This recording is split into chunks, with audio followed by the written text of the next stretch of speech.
أعوذ بالله من الشيطان الرجيم.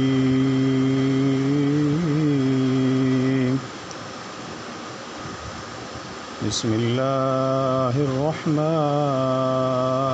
الرحيم.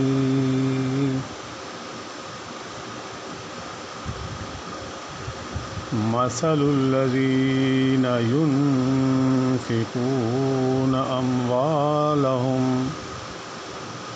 أموالهم في سبيل الله كمثل حبة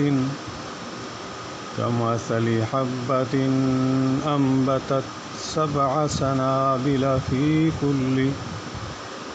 كل سنبلة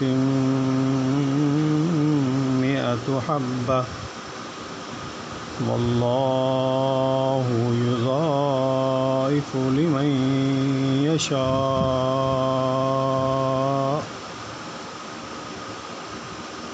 والله واسع علیم.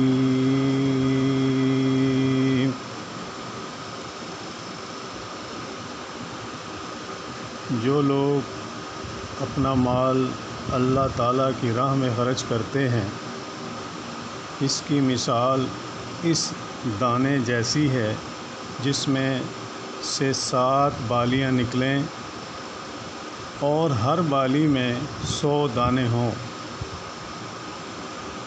اور اللہ تعالیٰ جسے چاہے بڑھا چڑھا کر دے، اور اللہ تعالیٰ کشادگی والا اور علم والا ہے. یہ انفاق فی سبیل اللہ کی فضیلت ہے.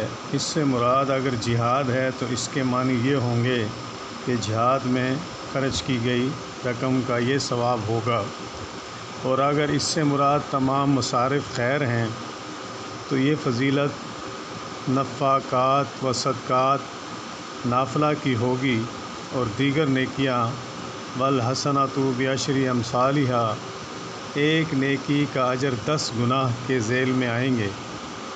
گویا نفقات و صدقات کا عام اجر و ثواب دیگر امور خیر سے زیادہ ہے. انفاق فی سبیل اللہ کی اس اہمیت و فضیلت کی وجہ بھی واضح ہے کہ جب تک سامان و اسلحہ جنگ کا انتظام نہیں ہوگا، فوج کی کارکردگی بھی صفر ہوگی، اور سامان اور اسلحہ رقم کے بغیر مہیا نہیں کیے جا سکتے.